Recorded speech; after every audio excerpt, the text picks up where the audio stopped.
My goal for today is that you walk away hopefully understanding what we've done over the last few and with clarity on what you need to do so this doesn't just fall apart on you starting next week.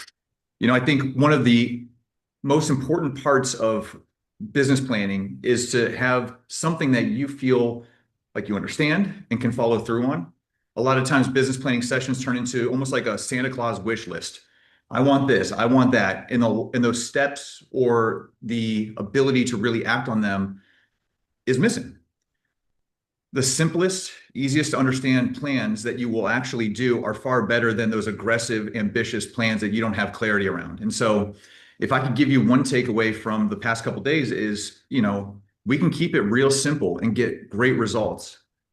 And that will definitely beat trying the new shiny object or trying to get a little bit too cute or creative. You can definitely do better by keeping it simple than you would complicated and not actionable or sustainable. There's a mentor of mine, someone I've gone to a lot of events, read all of his books. Name is Tony Robbins. I'm sure some of you are very familiar.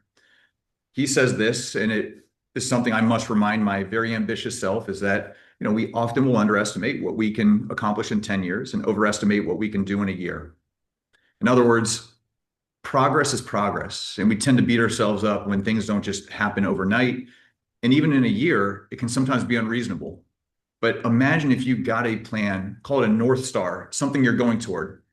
You built real, actionable steps between you and that, and just put your head down for a decade.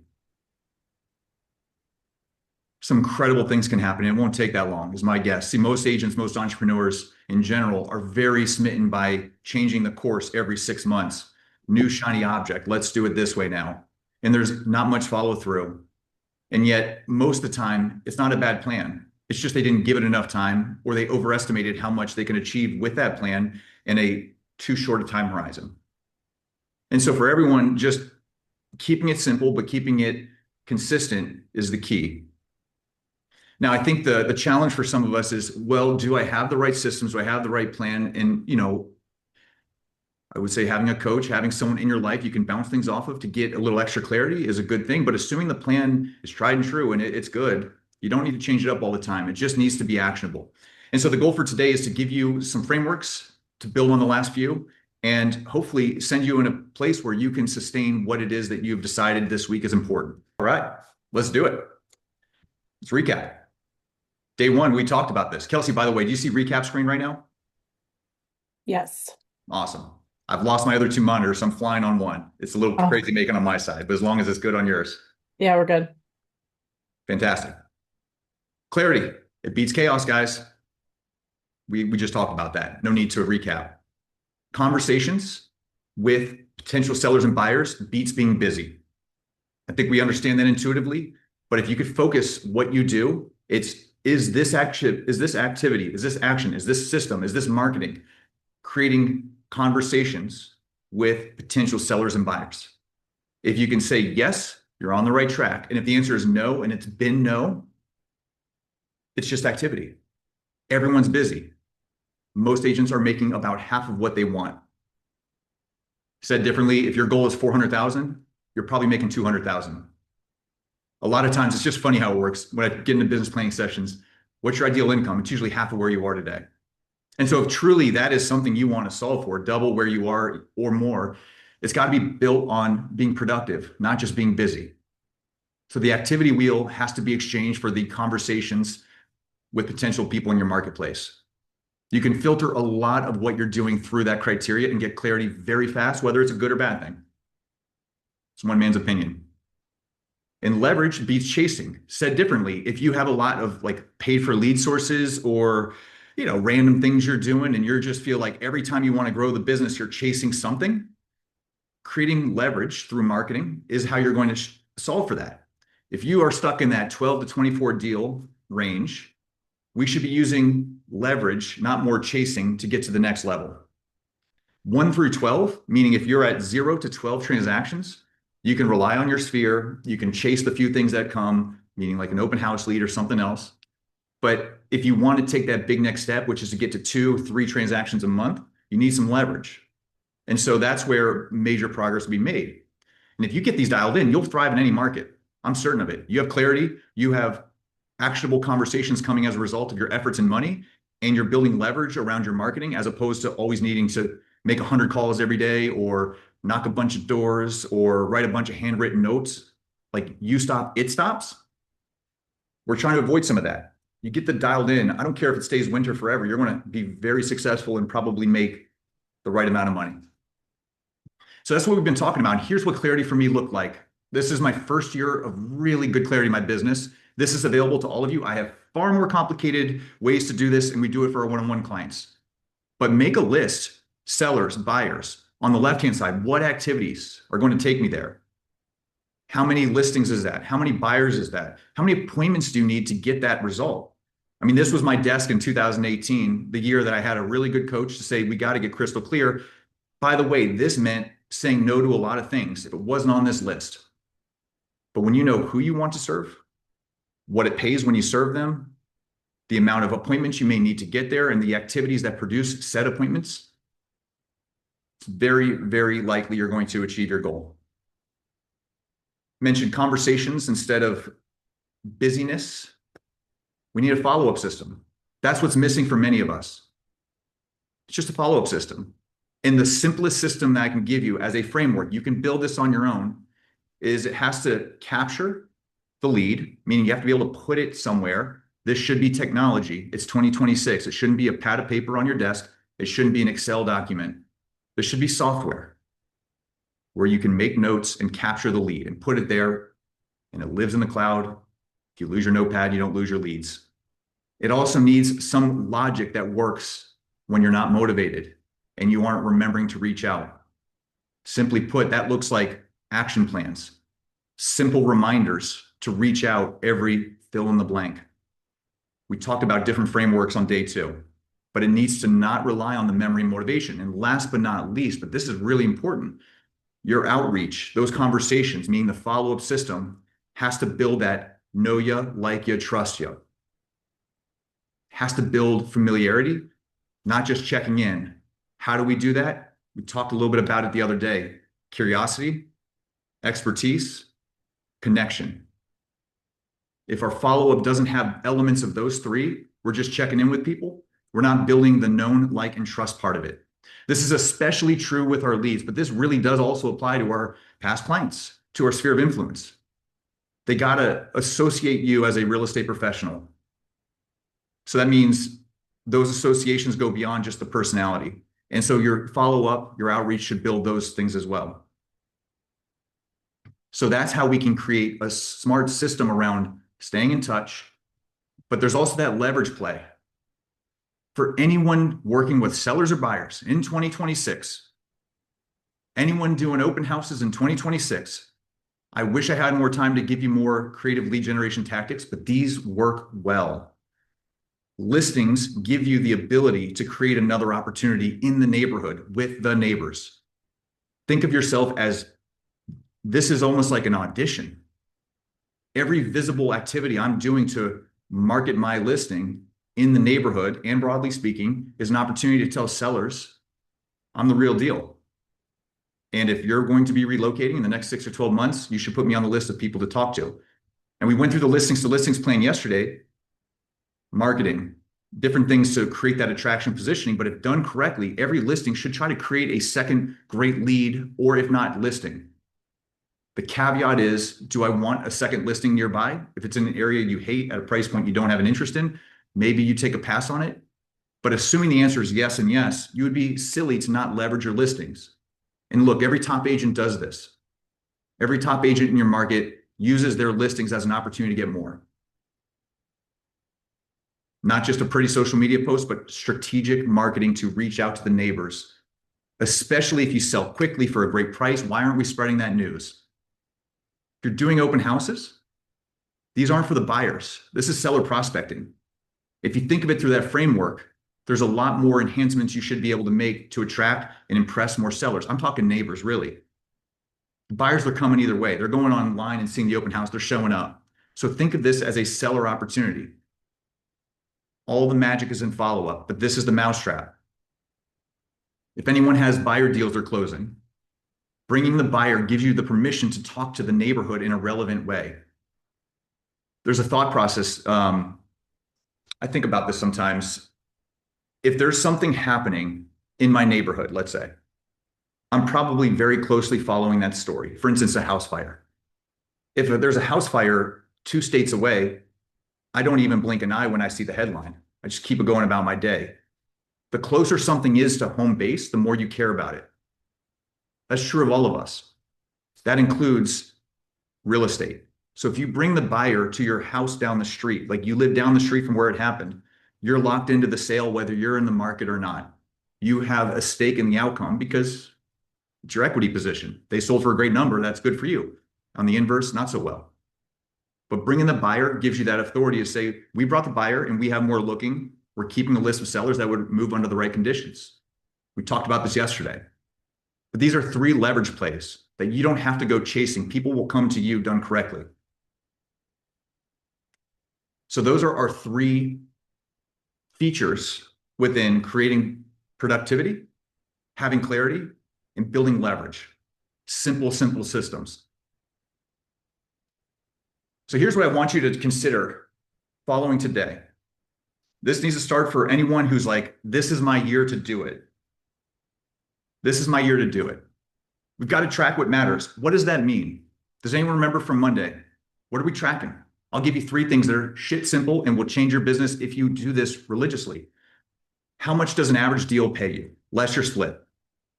2.5%, 400,000, that's 10 grand. Let's assume you're on an 80% split. Every deal on average pays $8,000. Data.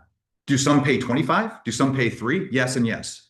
But an average is strikingly clear. And once you know the average transaction value, you can map how many deals it should take you to make your income goal. Each deal pays $10,000. I would like to make 200,000. How many transactions will it take Kelsey this year to make her 200,000? I like simple math is 20, right? We all know.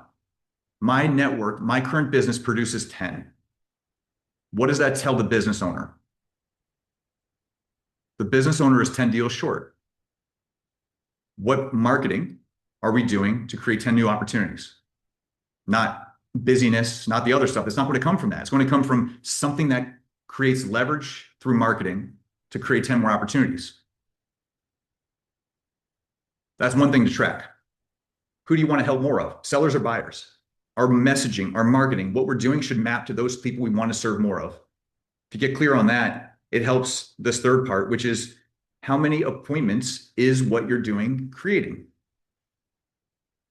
Drop in the chat if this resonates. Quick poll check. How many people spend at least 2 hours a week creating and posting on social media? Drop in the chat if you're brave enough.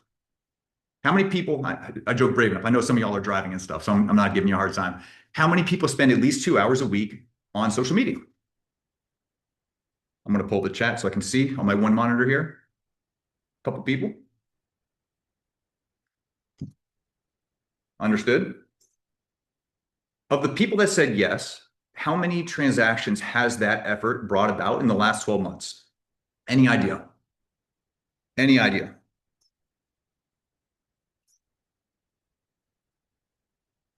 Any ideas? Well, oh, we got new chats. Let me see if I can read down here. There you go. Okay, sorry, I just wasn't updating my chat. I'm losing my couple monitors here. Usually 5 a year, two, 3. Great. No, I'm so glad to see it. Couple here. Because what you told me is that you're spending at least about 3 weeks a year on social media. Working 40 hours a week, that's 3 weeks, más o menos, on social media. At least. That also, for some of you, means you're boosting posts and spending some money in addition to the 3 weeks. We should be able to tie that action to at least some output. But if we don't, like if we are spending a couple hours a week on something and we're not getting results, it's worth asking the question of, is this something that's creating activity in my business or productivity? And so when we know where deals are coming from, or at least if they're creating at bats and opportunities, we can have a more intelligent conversation with ourselves as the business owner of, is this worth my time or money? I think social media for a lot of people that I coach with is one of those tricky ones. Like we all know we need to do it. Most people don't really know why they're doing it other than they feel they should and have a hard time tracking it back to a deal or deals, plural. If you're sphere based, you probably do pretty well with social. If you're looking for lead generation, new clients, and that's a part of your strategy, it's something worth asking, is it producing the result? Because there's many other things that will if that's not it. So those are things to track. I mean, let's just keep it real simple. Know where your deals are coming from, know what you're spending, and that's how you get further faster. But the second thing I really want you to take serious this year is protect productive time. I challenge you for 2 times a week, put 2 hours in the calendar where you're doing something for your business to grow. For your business to grow could be old fashioned, making your calls, sending those texts, doing the follow ups. This could also be building some simple systems in CRM like action plans and workflows to ensure you don't miss with leads. This could be meeting up with clients, past clients, for cups of coffee and having conversations. From my perspective, whatever grows your business, 4 hours a week, broken into 2 focus sessions, where we turn off the notifications. We're not reacting. We're not doing emails. We're not picking up random phone calls. We're focused on that thing is all we need to do to protect, starting with that. So if you were here the other day and committed, I want you to continue that commitment. It's going to make a big difference. I promise. The random marketing, we got to stop it. If it's not working, we're throwing things against the wall and it's not going anywhere, stop. We got to have clarity as to why we're doing what we're doing. There are no shoulds. There's only shoulds if it is in your business plan, if it fits your goals. I want you to take seriously that new approach with leads. What do I mean by that? Does anyone remember what we talked about when it comes to your leads? What are they? They're not your buddy. They're not your past client who already likes you, trusts you. They're freaking strangers, right? They're people, stranger danger. They don't care about you. It's not that they are trying to ghost you. They just don't give a shit. Straight up, they don't care, and you got to earn that. And so if our approach is, I'm a cool guy, they'll reach out when they're ready and they should know my value, blah, blah, blah. Like, no wonder lead generation don't work for you because you're just playing it too cool, too safe, and that low stakes stuff. I reached out once, they didn't get back to me, is not going to move the needle. You got to provide value. You've got to stay on top of it, and you have to be a little creative to get their attention, but then earn their trust. And it doesn't happen overnight. It's built over time. Time is the ingredient, but touches over time. If you recall, 5 follow-up attempts over how many months? 3 months. Bare minimum. Bare minimum. So new approach with leads looks like working differently than you do in the database. Guys, we do these 4 things, you're going to do extremely well. All right, let's move it. 3 different buckets, 3 different objectives. I think I've said enough about it, but I hope you understand the leads are different than your clients, than your sphere of influence. The 3 buckets, though, when it comes to past clients and sphere of influence, we don't just check in with them. Do you know of anyone who's thinking about buying or selling? What do we do instead? We just lead with some expertise, some value-driven reach outs. That looks like a substantive email once a month going to your database, breaking down what's happening in the market. What happened yesterday? Drop in the chat if you know what happened yesterday. Big real estate news, not the Verizon phone thing we were talking about the other day. What really happened yesterday? Does anyone know? Sorry, I can't see the darn chat. Kelsey, help me out if people are saying anything. So somebody says the mortgage rate's down, slight drop in rates. Lowest rates in 3 years, baby. Now, that makes headlines. I don't know if that means a buyer yesterday wasn't in the market and today is, maybe. But it's information that's relevant to the role that you play in people's lives, which is their real estate resource, their real estate expert. Fair to say? Like, I don't know when the stock market goes crazy. I don't check it out that often. But I've got a guy who does, who looks at my stuff, and I get some alerts. That's interesting. So your role in your client's life, your sphere of influence, is to make the association that you're a real estate professional available now and in the future for their sale and search. The way we do that is to not talk about the opera. We can talk about things we like and care about. That's including in social media, but 80% of it's got to be what you're so darn good at, which is understanding and interpreting the real estate market. Was talking to someone yesterday. She's a wonderful human with a lot of interesting parts of her. But when I broke down how she goes about connecting, making that association in her very good database, by the way, hundreds of people, affluent, but it's not connecting because she leads with all the other parts of her. And I know for some of you that may feel like, I'm not comfortable being that person in my database's life. Like, doesn't it sound cheesy and salesy? And I don't want to come off as this and that. And it's like, fine, I understand. But you can be a resource and a professional while also being a human.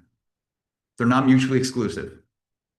But I think many people that I see lead with their humanity, their humor, and things like that before they lead with expertise. And that's the cart before the horse, so to speak. So your database beyond the leads still needs something different from you in many cases. And this includes in your social media. If your entire goal is to entertain people and make them laugh, it's cool. You're going to get a lot of engagement. I'm just not sure you're making the association you're their best choice. That's going to require a little bit something different. So we got this choice, guys.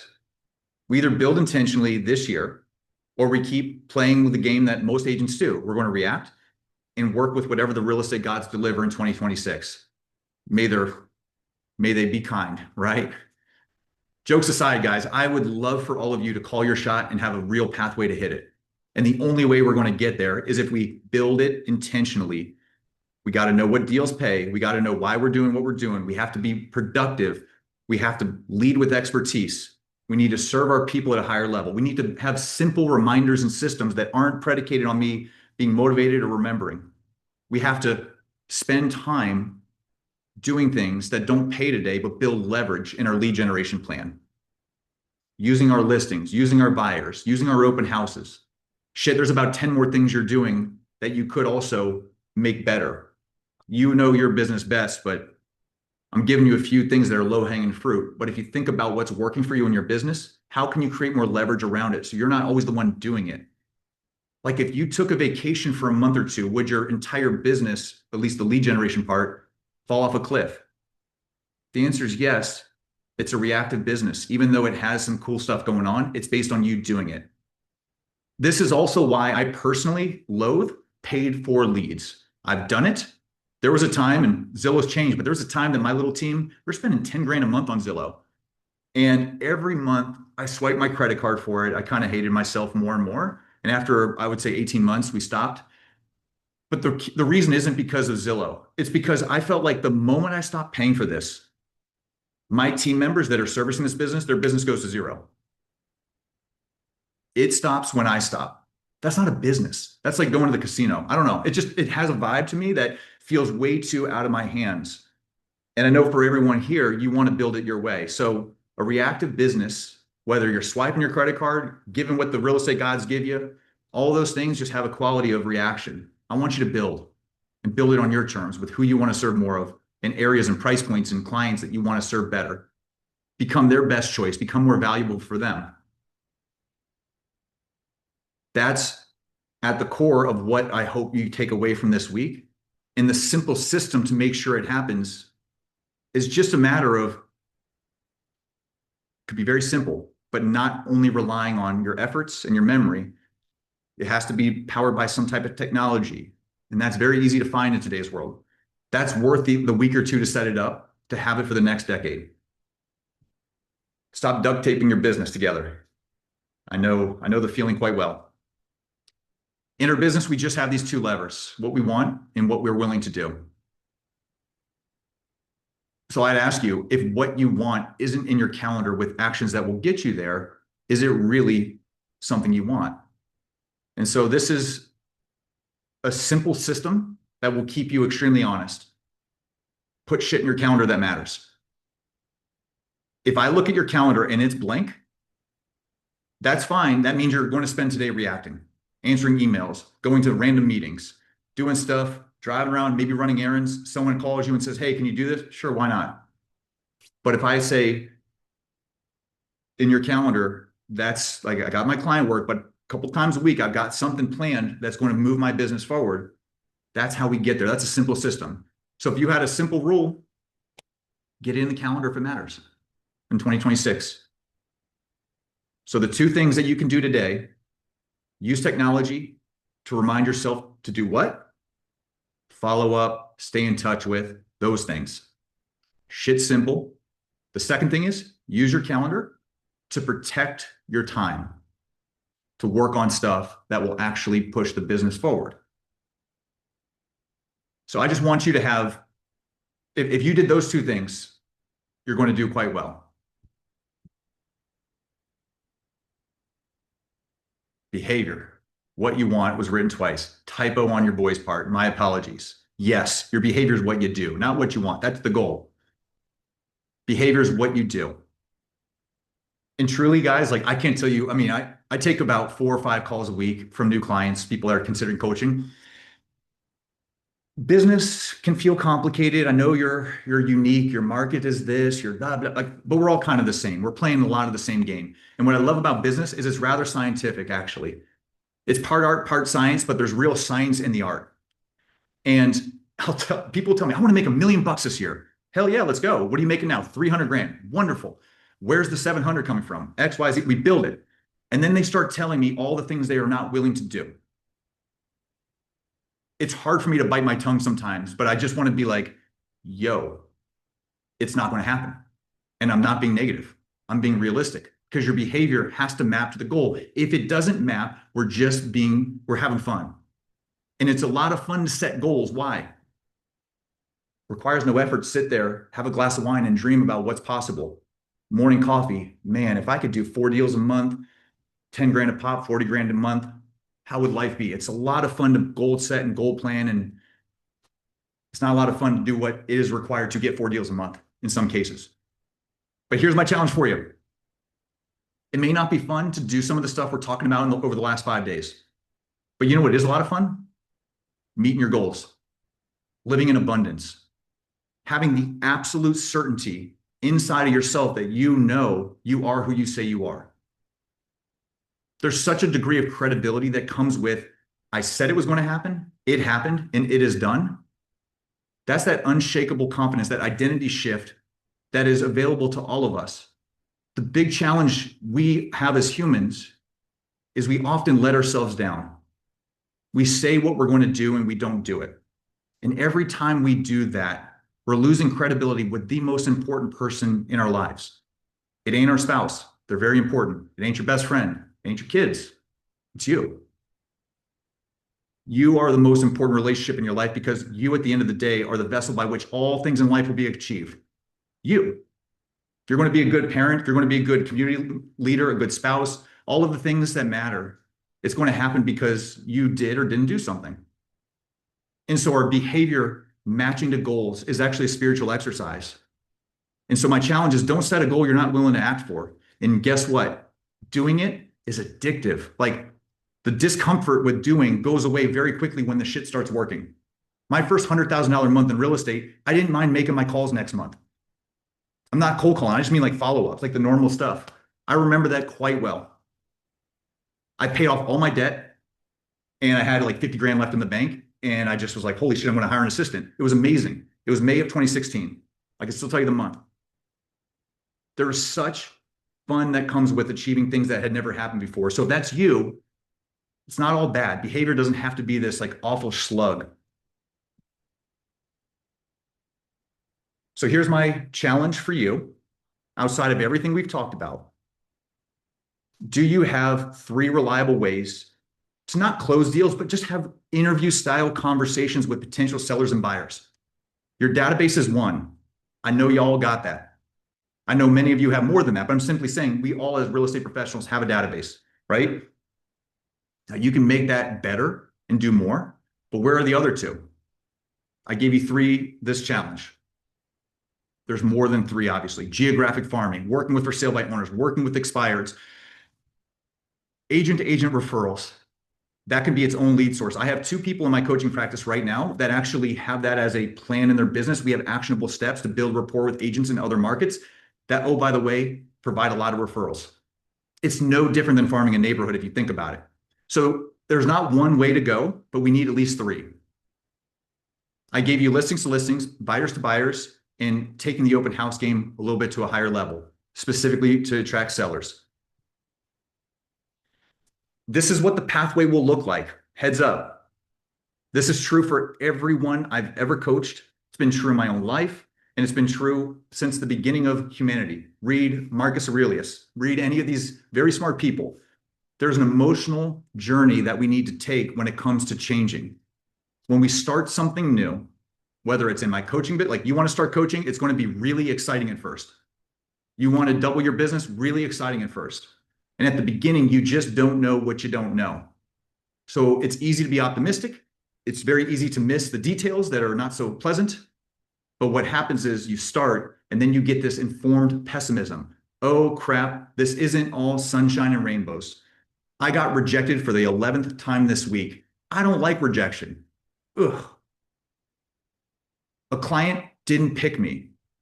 Well, a year ago, you weren't putting yourself in a position to lose, so you're playing a higher stakes game. Congratulations. But rejection sucks. I get it. So you get this informed pessimism.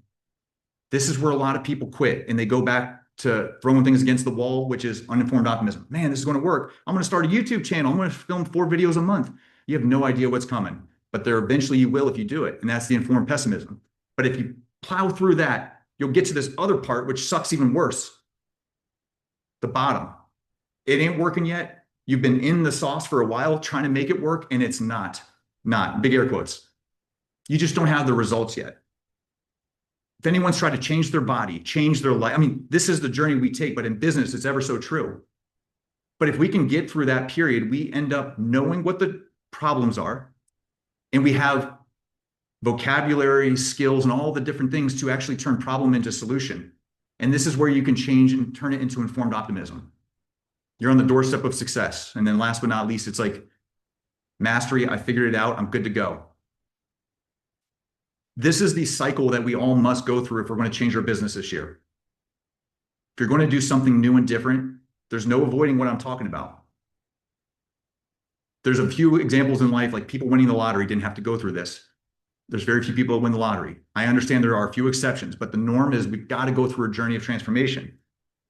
So my thing is like, this is hard, but so is doing more with less.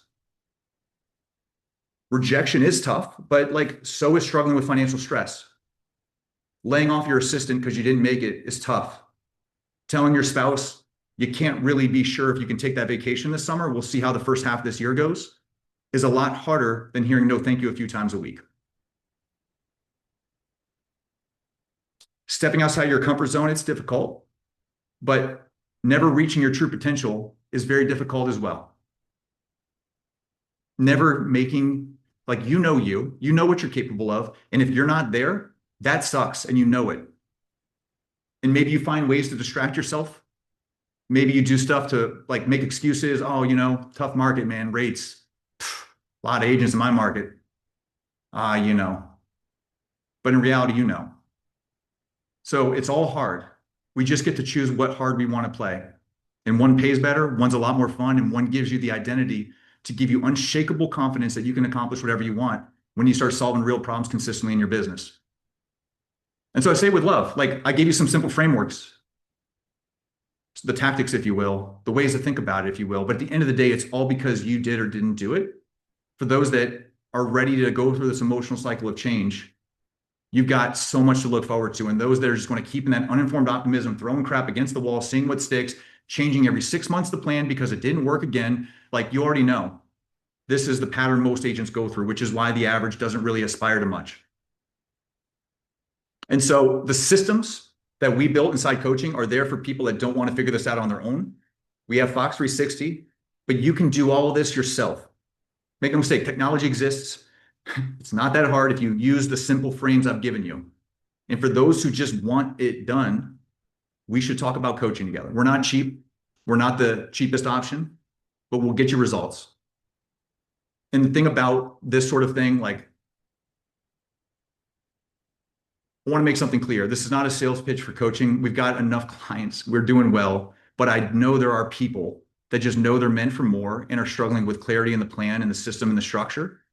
And for the people that invest in themselves, whether it's with me or a different coach, me or a different skills enhancing thing, you're putting money into the most valuable asset you actually own. You're the vessel by which all things in your business and all things in your life will be achieved, at least on this earth. So if you invest the right ways in yourself, not on everyone else, not on Zillow, not on lead generation, but you, the S and Me 500, what's the return on that? If I had to like leave you with a thought, and again, if you don't hire me, that's cool. Go get a coach, go invest in yourself, read a book. I don't care, but invest in you is really important. Because if you tell me, Jonathan, there's an amount of money that I know I'm capable of making, there's a number of clients I know I'm capable of serving, there's a demographic, whether it's luxury, sellers, I mean, there's a demographic I can help and be so satisfied to do, and you're not doing it, what's the difference between where you are and that thing that you know you're capable of? And that's the real price you're paying every year for not changing.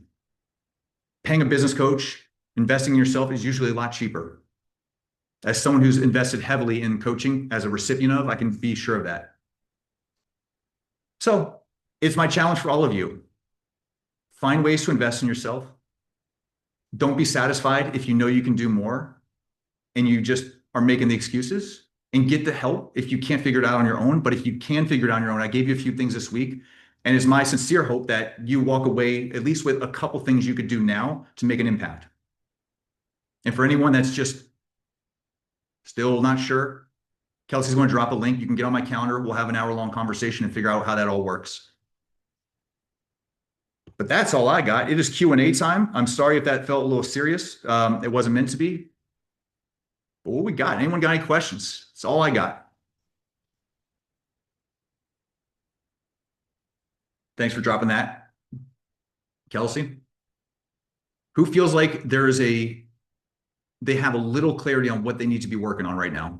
Something they're going to do next week or this week, this month to start changing some of the processes in their business. Yeah, I saw some thumbs up. I see the chat starting up, and it fires me up. Who feels like they're playing it too safe after this week? They've been playing it too safe. Does that resonate with anyone? Like they've been waiting on rates to drop or their market to get a little softer or more inventory or whatever. Too safe? Yeah. Well, I had the great misfortune, I used to think, but fortune now at this side. My dad was a real estate broker. Anyone got kids here? Anyone got some kids? Yeah. Look, they're watching mom or dad. They're watching closely. They're hearing those conversations you're having. They're following your example. And as a real estate kid, I saw the dark side of this business. We filed for bankruptcy twice growing up. My dad had some really good years where there was lots under the Christmas tree, and there's some years we got to move because we're losing the house. Both those things are true. And the reason I bring that up isn't to shit on my dad. It's to say there's not been a single year in my career since 2016 I dropped below 500,000 gross. Not a single year I've sold less than 24 homes once I got serious into coaching. And there hasn't been a single year, with the exception of the first year of my coaching business, that I haven't had a 7-figure blueprint in all 3 of my businesses. And I don't say that because there's like some hooray for me thing going. It's like that shit feels good. And my kids are going to see an example of a parent that does what they say they're going to do and accomplishes it. And I know I'm capable of that. And I've been on the other side of what that inconsistency looks like. So even if it's not for you, there's people watching that are relying on you.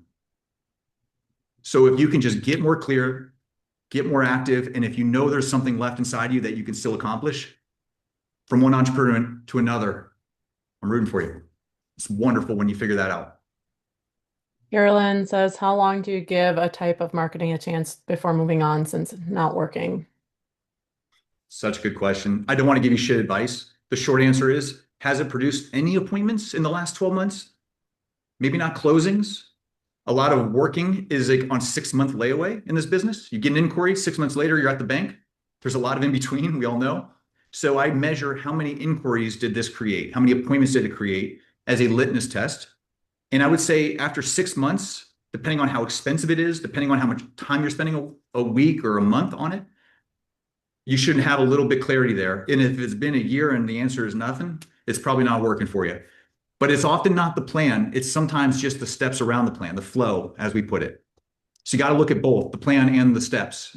Like I'm creating leads, but I'm following up once. How many people here after this week think that's going to work? It's just not going to work. Nothing wrong with the plan. There's a lot of problems with the plan thereafter. So you got to audit both and say, I'm doing the thing. but I'm not doing the other thing. Let me try that first before I decide if this is good or not. Moira asks, who is your coach? Currently, currently or previously. I mean, I was in Tom Ferry coaching for years. No disrespect, didn't have the best experience, but I did finally find someone who left Tom Ferry. I hired him. His name was Coach Steve out in San Francisco. Changed my business. That was 2016. 2015 into 16, I had him for a couple years. My last coach, this guy in Miami by the name of Tanner. It's $50,000 to work with a year, plus $10,000 in additional like workshops I did with him. I spent 60 grand on coaching last year. No regrets. I'm investing in myself. So I've always had a coach. The stakes have changed as my business has changed, but you know, I went to college too, and I didn't get much for that. So I'm more than happy to spend some money on myself. Hmm. Got a degree in political science, and I'm a real estate guy. Figure me that. It's good information to know. Mine was in sociology, so my degree. You know, I talk to younger people, especially now. They're like, "Guy, you just went through 4 years of school, spent like $150,000, and you can't spend 10 grand to figure out how to sell homes." Like, it doesn't make sense. But a lot of the investment in yourself is about honing your skills and getting there further faster. Anyone who's smart and capable, eventually you're going to get there. But my coach, Steve, the guy I really took off with, he used to call it the dumbass tax. He's like, we all pay it in our business. We're paying tax for things we don't know, mistakes. We're losing deals and clients that we should have gotten because we just don't know yet. He was like, I'm going to help you pay less dumbass tax this year. How do we start there? I said, I can live with that. And he's like, once we get that out of the way, I'm going to help you build a plan based on someone who's done it. Steve was a beast. And so that's the idea.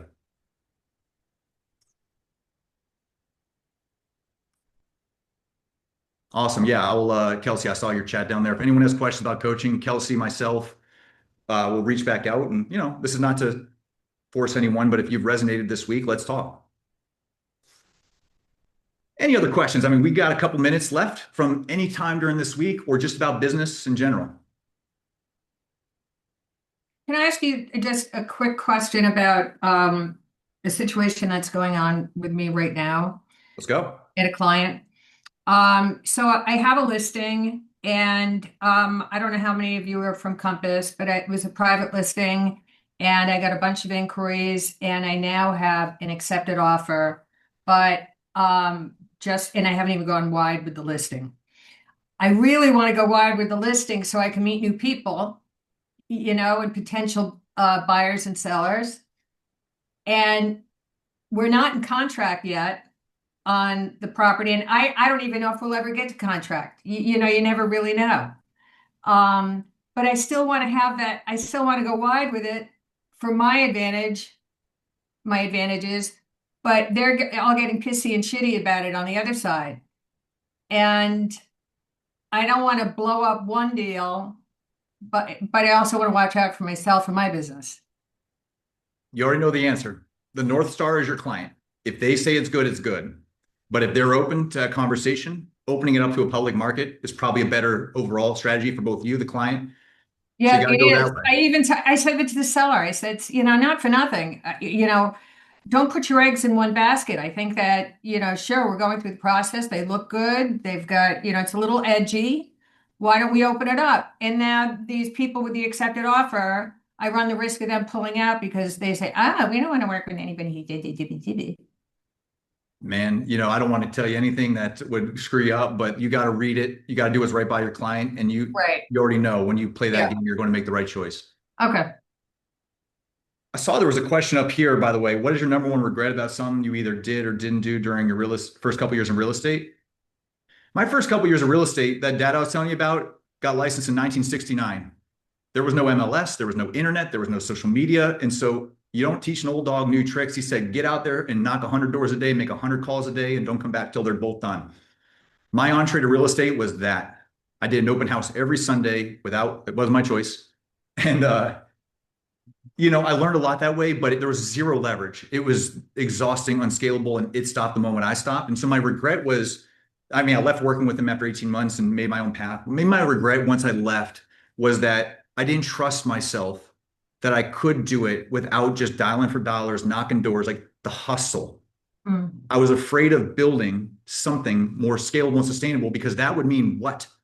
I got to take a step back, make less money this season, this month, this year to take 10 forward. I'm not going to do that. I'm just going to keep hitting it hard, blah, blah, blah. And that coach I had, Steve, really changed that for me. So my biggest regret was it took me a few years to really trust myself and trust the process that I was capable of building a more sustainable business around listings, frankly. And once I figured that out, like nothing's been the same. I also did not collaborate at all. I was not nice to other agents. Big mistake. I was so insecure, so insecure. I was 19, 20, 23 years old, and I just felt so out of my league. And so I just let that insecurity drive a lot of my interactions with clients, other agents. Big mistake, but you already know that's it's not a good way. Cool. Any other questions? I want to thank you guys for being here, your time and attention, all the things. You know, we started with 275 people. We've got about 40 here today, maybe about 50 or 60 earlier. For those that show up for themselves, whether it's on one of these trainings or just in other ways, I believe that you're the type that's going to have disproportionate success.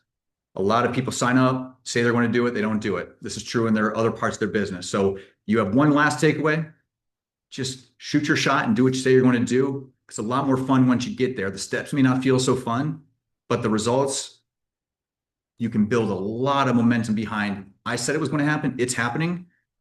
That changes you in ways that you'll never fully understand. But for those who aren't willing to try, are never going to find that out. So awesome. Thanks for lighting up the chat a little bit. Lots of love, guys. And if I don't get to see you at any point this year, hopefully follow me on Instagram, send me a DM, let me know how you're doing in a couple months.